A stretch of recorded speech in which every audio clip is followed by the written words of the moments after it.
All right, so it's review time, and this is the place I'm going to be reviewing. As many of you know, I do go out to dinner with some friends of mine. We try to meet monthly, and I always try to find places or request places I've never been to before. And this is one that I've never been to before.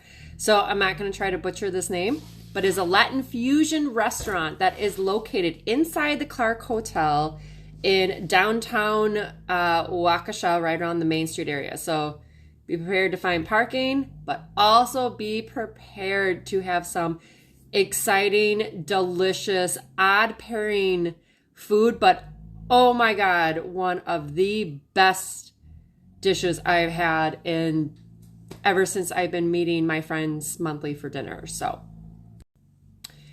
this is what we had for appetizers. Now, the Brussels sprouts, which I believe are the top ones, yes, they were pretty good. Again, it's Latin fusion, so you have some spices that are thrown into it, some sauces that are thrown into it, but they were super good. The below one, they were they were dumplings.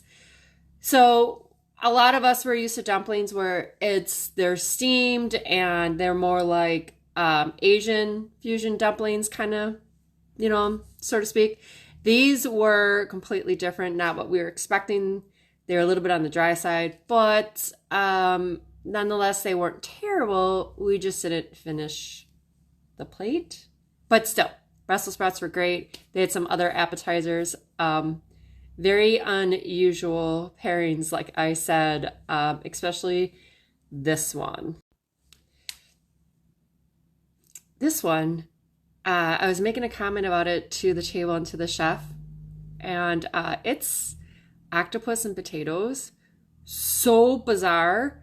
But you guys, I tried it, which I try to try new things, and I had 3 bites of it.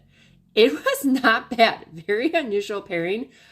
Octopus and potatoes, or like the fingerling potatoes, but they actually worked well together. I even told the chef, I'm like, look, I don't like octopus. And he goes, well, you've never tried how I prepared it. So I said, fine, I will try it. If I don't like it, guess what? You're paying for it. And he agreed to it, and we all ended up liking it. So yeah, that was a little bit limited belief on my end by reading the description and the pairing, and I ended up liking it. So next, this is what we had for dinner.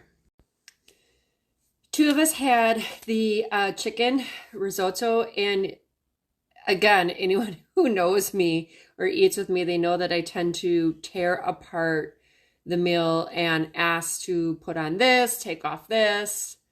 I tend to eat like a kid, very simplistic. I did not change one thing about this meal. I stuck to the description, and by far, like I said earlier, one of the best dishes I've had since I started meeting monthly with these friends. I would probably even say one of the best dishes I've had in a long time, and I just can't recommend it enough. It was so good and off my plate like within 5 minutes.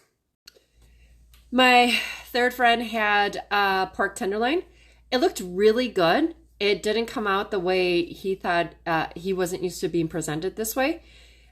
In his opinion, it wasn't bad. However, he thought it was a little bit on the dry side.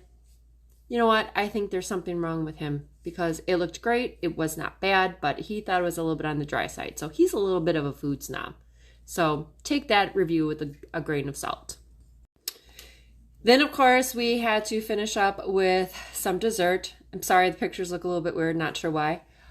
This was a recommendation of our waiter. It is a flourless chocolate cake. Very good. But I would say that the second dessert was our favorite dessert.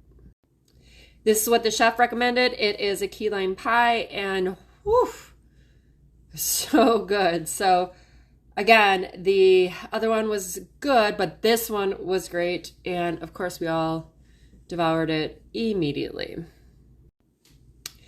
Then, of course, you have to end everything with a lovely after dinner drink. So this was I don't even know what it was. It was some new liquor that they got that day, and it really tasted like a coconut martini. So if if you do love coconut, this, and it was very smooth and creamy, this is definitely something that you would enjoy. I might have enjoyed it too much, but it was super good. So all in all, it was a great restaurant. They do brunches Saturday and Sunday. They serve prime rib Saturdays only. Sunday, they are only open for brunch. They have an egg Benedict flight that they do. I told them they need to get a mimosa flight and unlimited bottomless mimosas. So let's see. And then they're also affiliated with Troublemakers. So they have a food truck, and they have a kitchen that's somewhere. Unfortunately, I'm not sure the exact location, but it is in Milwaukee, and they do catering. So, and in the summer, they're planning on doing some seating outside, and that's going to be perfect because, you know, we all love to go outside and enjoy the weather in the summer. So again, I highly, highly recommend this restaurant. I will tag it in the post, and just something different, Latin fusion, not your typical Mexican food like tacos or chimichangas or enchiladas. He said that was something that most people thought that they were serving. No, this is Latin fusion. So it's a lot of interesting flavors coming together, and he plans on changing the menu quarterly. So the chef does go out and talk to everybody just to get feedback, and that helps him just put together a menu for the next quarter. Great place, local, not a chain. Highly recommend.